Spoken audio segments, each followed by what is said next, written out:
अगर आपको वीडियो पसंद आए तो लाइक ज़रूर कीजिएगा और अगर आप नए हैं तो चैनल सब्सक्राइब कीजिए। हमारे द्वारा किए गए कर्मों का हिसाब हमें मिलता जरूर है। जो भी हम करें, अच्छा या बुरा, वो ही हमारा भविष्य निर्धारित करता है। हो सके तो बस अच्छा करें।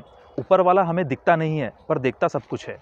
नमस्कार, मैं देव नंदवाल एक बार फिर आपका स्वागत करता हूं आपके अपने YouTube चैनल पर। अगर आप चैनल पर नए हैं तो प्लीज़ चैनल सब्सक्राइब कीजिए। एक भिखारी रोज घर घर जाकर भीख मांगा करता था। वह रोज एक बहुत बड़े सेठ के घर भी जाया करता था, लेकिन वो सेठ रोज उसे गालियां देकर भगा दिया करता था। लेकिन भिखारी सिर्फ इतना ही कहा करता था कि भगवान तुम्हारे पापों को क्षमा करे। एक दिन की बात है, सेठ जी बहुत गुस्से में थे। तभी अचानक उसी समय भिखारी का आना हुआ। सेठ जी ने बिना कुछ सोचे समझे डंडा उठाया और उसके सिर पर मार दिया, जिससे भिखारी का सिर फट गया और खून बहने लगा। लेकिन भिखारी ने रोज की तरह सिर्फ इतना ही कहा कि भगवान तुम्हारे पापों को क्षमा करे। जब कुछ समय बाद सेठ जी का गुस्सा थोड़ा कम हुआ तो उन्होंने सोचा, मैं रोज इस भिखारी को गालियां देता हूँ, आज मैंने इसे मारा भी, फिर भी ये मुझे दुआएं देकर गया। इसके पीछे क्या रहस्य है, यह सोचकर वह भिखारी के पीछे गया। उसने देखा कि भिखारी को कहीं कोई गाली देता तो कहीं कुछ खाने को मिल जाता, लेकिन वो भिखारी सभी को दुआएं देता और कहता, भगवान तुम्हारे पापों को क्षमा करे। जब शाम ढलने लगी, अब वो भिखारी अपनी टूटी फूटी झोपड़ी की ओर लौटा। वहाँ एक टूटी फूटी खाट पर उसकी पत्नी उसका इंतजार कर रही थी।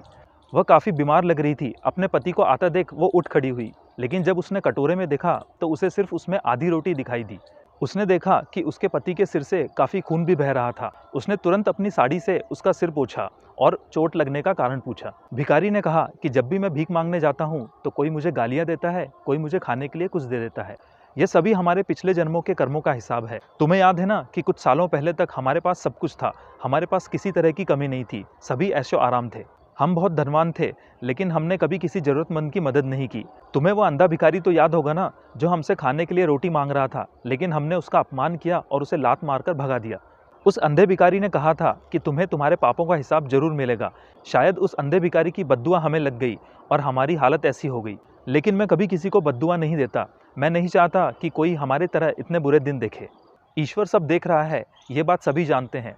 उसके बाद दोनों पति पत्नी ने आधी रोटी को मिलकर खाया और सब प्रभु की महिमा है, ऐसा कहकर वो सोने चले गए। सेठ जी बाहर खड़े होकर सब कुछ देख और सुन रहे थे। अब उन्हें काफ़ी कुछ समझ आ गया था। अगले दिन जब भिखारी उनके घर आया, तब उन्होंने पहले से ही कुछ रोटियां बांध कर रखी हुई थी। सेठ जी ने भिखारी से कहा, बाबा मुझे माफ़ करना, कल मैंने गुस्से में आपको चोट पहुंचाई। भिखारी ने कहा, ईश्वर तुम्हारा भला करे, और वो वहां से चला गया। सेठ जी को अब यह बात समझ में आ गई थी कि इंसान तो सिर्फ दुआएं और बद्दुआएं देता है, पर पूरी ईश्वर कर्मों के हिसाब से ही करता है। तो बस कोशिश करें कि कभी हमसे किसी के लिए कोई बद्दुआ ना निकले। तो मिलते हैं अपने अगले वीडियो में एक नई सोच के साथ। तब तक के लिए जय श्री राम।